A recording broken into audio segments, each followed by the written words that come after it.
What if the things your baby loves most are things you almost never do? Not because you're a bad parent, but because nobody ever told you. Most parenting advice focuses on what babies need: food, sleep, safety, love. But there's a difference between what babies need to survive and what babies love. And when you give them what they truly love, something shifts. They become calmer, more secure, more connected to you in ways that last a lifetime. These 7 things aren't complicated, but almost no one does them. Studies suggest only about 2% of parents consistently practice all of these daily. After this video, you'll be one of them. Let's start with the one that sounds the most ridiculous but changes everything. 1. Narrate the boring stuff out loud. When you're changing a diaper, do you talk? When you're putting on their socks, making a bottle, wiping their face? Most parents do these tasks in silence, or while looking at their phone, or while mentally running through their to-do list. But here's what nobody tells you. Your baby loves the boring parts, and they need you to speak through them. A 2017 study from Stanford University found that the sheer quantity of words a baby hears in the first year directly impacts their vocabulary, cognitive development, and even IQ by age 3. But here's the part that surprised researchers. The content of the words didn't matter nearly as much as the engagement. Babies who heard parents narrate ordinary tasks showed the highest benefits, not because the tasks were interesting, but because the words came wrapped in attention. Here's what this looks like. I'm going to pick you up now. There we go. Now we're going to change your diaper. Let's take this one off. That feels better, doesn't it? Now the clean one goes on. 1 leg, 2 legs, all done. It feels silly. It feels like talking to yourself. But to your baby, it's magic. You're teaching them language. You're giving them predictability. You're telling them you're worth narrating to. Every moment with you matters enough to describe out loud. 98% of parents do this sometimes. Only 2% do it consistently through every task every day. That consistency is the difference. 2. Let them be bored. This one goes against every instinct you have. But it might be the most important thing on this list. Most parents feel pressure to constantly stimulate their baby. Toys, sounds, lights, music, movement. The moment a baby gets fussy, something gets shaken in front of their face. But babies don't love constant stimulation, they love space. Developmental psychologist Magda Gerber spent her career studying what babies actually need versus what we assume they need. Her research showed that babies who were given regular periods of uninterrupted, non-stimulated time developed stronger attention spans, better self-regulation, and deeper independent play skills. Here's why this works. When a baby has nothing entertaining them, their brain has to generate its own engagement. They look at their hands, they notice the texture of the blanket, they hear the sounds of the house, they begin to exist in their own experience.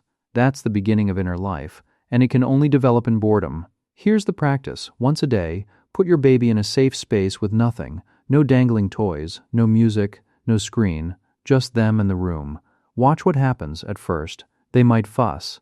That's okay. Stay nearby, but don't rescue them immediately. Within a few minutes, most babies settle. They find something to look at. They discover their own toes. They enter a state of calm focus that toys can never produce. You're not neglecting them. You're trusting them. And that trust tells your baby something profound. You're enough, just as you are, without anything performing for you. Almost no parent does this. The 2% who do raise noticeably calmer children. 3. Watch them without helping. How long can you watch your baby struggle before you step in? Be honest. For most parents, it's about 3 seconds. Baby reaches for a toy and can't quite get it. Parent hands it to them.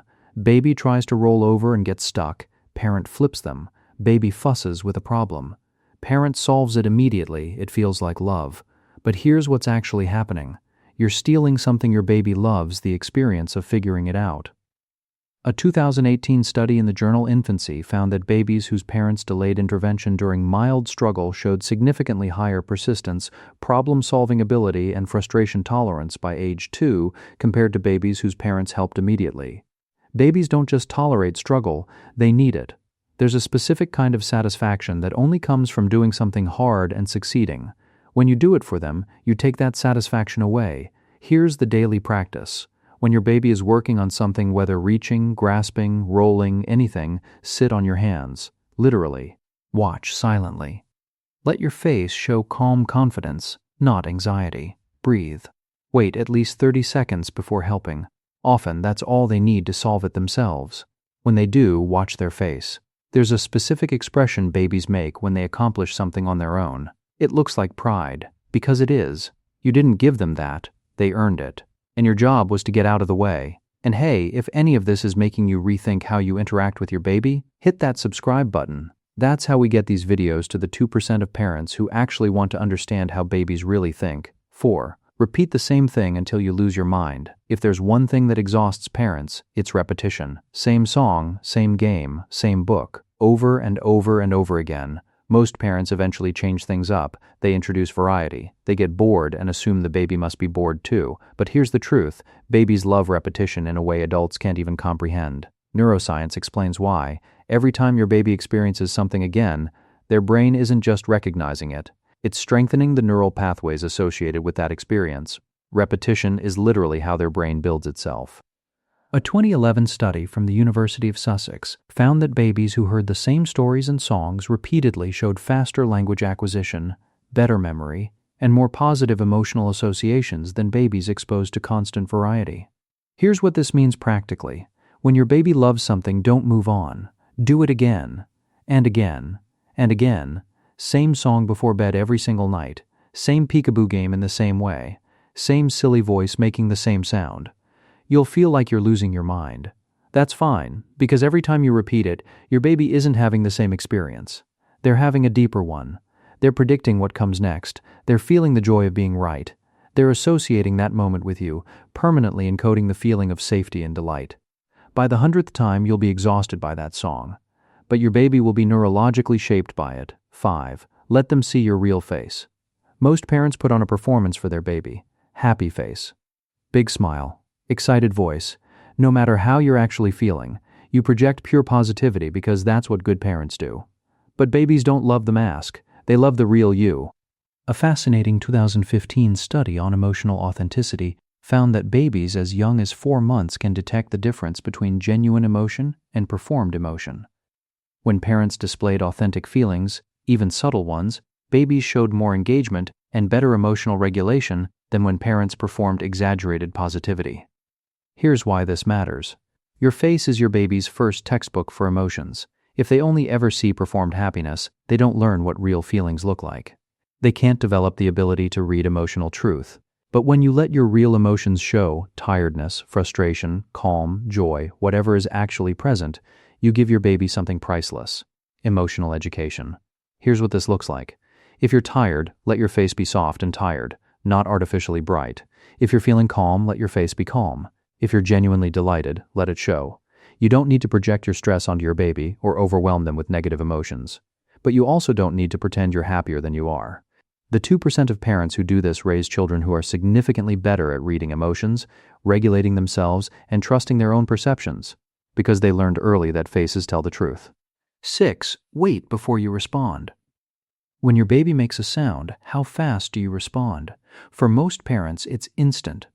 Baby coos, parent coos back. Baby cries, parent immediately picks up. Baby reaches, parent jumps. Fast responses feel loving. But something gets lost in the speed. Your baby loses the experience of wanting. Here's what research tells us.